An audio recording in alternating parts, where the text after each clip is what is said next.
Maxwell has now begun a concerted campaign to rewrite history. And in an audacious and strangely compelling interview from prison, she's making some extraordinary claims. After years of silence and speculation, a name no one expected surges back into the spotlight. From behind prison walls, Ghislaine Maxwell is reportedly speaking, sending shockwaves through royal watchers everywhere. Whispers of letters, private conversations, and long-buried connections ignite fierce debate as supporters and critics brace for impact. Sources hint at serious consequences, with no palace briefing in sight. Is this revelation truth, strategy, or tabloid thunder? What was actually claimed? Who stands to gain? And why does this moment feel devastating for Meghan? Maxwell's alleged revelations unfold like a suspense-filled mystery tied to dramatic and highly speculative claims connected to her and the long shadow of the Jeffrey Epstein case. The story suggests crucial details were hidden in plain sight for years, locked behind sealed court files, vanished audio recordings, and heavily censored documents. Unnamed sources claim that when Epstein-related materials finally became public, they appeared stripped of their most revealing elements, leaving troubling gaps. Among what was allegedly removed were up to 12 hours of interviews involving Maxwell, said by insiders to contain deeply sensitive information. Within these missing sections lies the most attention-grabbing claim that Maxwell mentioned Meghan Markle by name. Rather than portraying Meghan's path into royal life as a simple story of ambition, talent, and romance, the account suggests a more layered and controversial background. According to those familiar with the interviews, Maxwell allegedly described elite social environments where powerful figures mingled freely and young women were introduced to influential men, with Meghan's name reportedly surfacing in those discussions. The narrative goes further,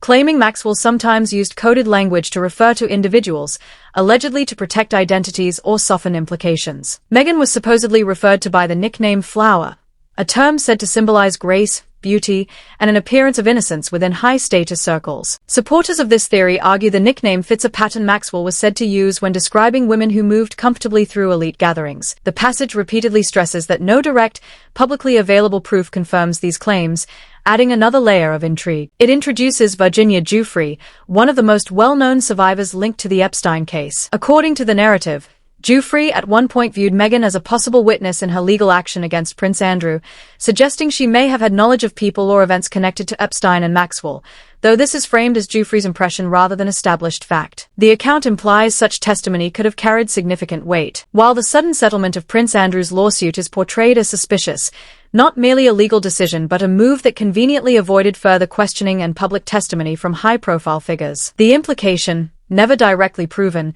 is that allowing the case to proceed might have exposed uncomfortable connections or forced influential individuals to testify under oath. Throughout, the tone remains cautious yet provocative, describing the claims as explosive but unverified, relying largely on anonymous sources, missing materials, and heavily edited records. The lack of complete evidence is not presented as proof of wrongdoing but as fuel for speculation, with every redaction, missing recording, or sealed document becoming another reason for believers to suspect the full story was never told. Rather than offering conclusions, the passage leaves unresolved questions, emphasizing secrecy, alleged omissions, and avoided testimonies, and suggesting certain connections were never fully explored publicly. Whether these hints point to meaningful truths or are simply rumor remains uncertain, but the mystery continues to captivate, highlighting how silence, absence, and uncertainty can shape public trust and speculation. It then asks how Maxwell could have singled out Meghan, where they may have met, and turns to claims of Sarah Ferguson's quiet gatekeeping within royal circles. The narrative rewinds to the year 2000,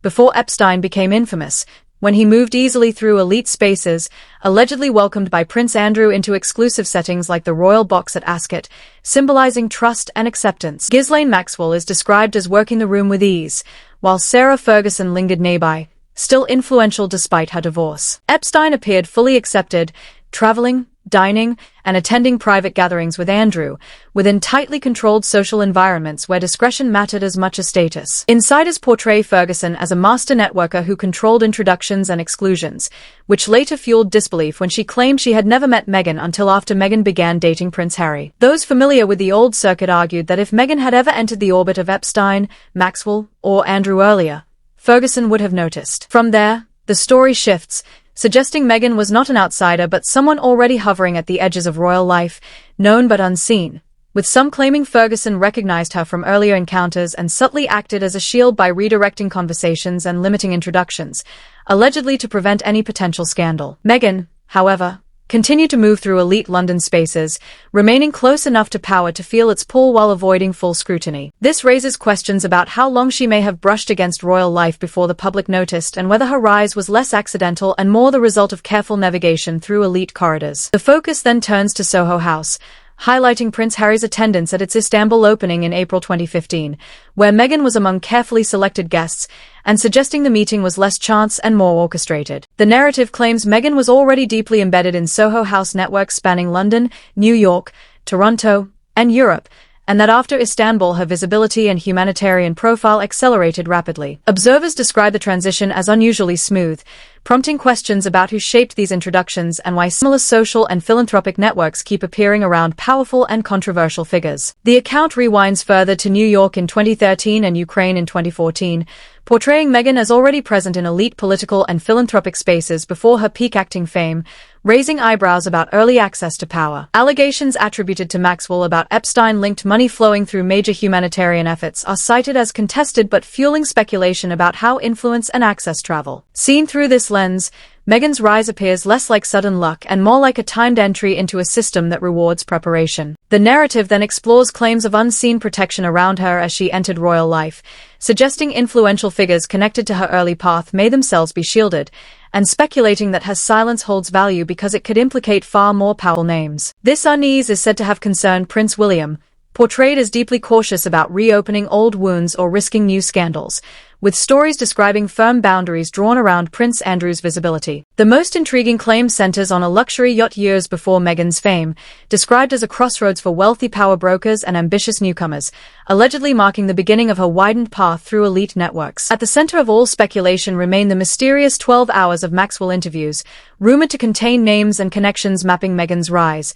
portrayed not as evidence of personal wrongdoing but of a system designed to lift and protect its own. The story then turns to Maxwell's past, revisiting early investigations in Palm Beach in 2001, where college students reported being recruited by her for unusually well-paid work at Epstein's home, raising concerns despite no immediate charges. Police noted vague explanations, unusual insistence on availability, and materials found in trash searches that deepened unease, though proof remained elusive and the case was closed in 2002. Years later, a 2005 report involving a minor reignited scrutiny, leading to Epstein's controversial 2007 non-prosecution agreement, his later indictment and death in custody, and Maxwell's 2021 conviction and 20-year sentence. In hindsight, the early investigation reads less like a dead end and more like the opening chapter of a tragedy ignored too long. The passage closes by inviting viewers to share their thoughts, asking whether Maxwell's revelations change anything and whether Meghan can emerge unscathed, before urging audiences to like,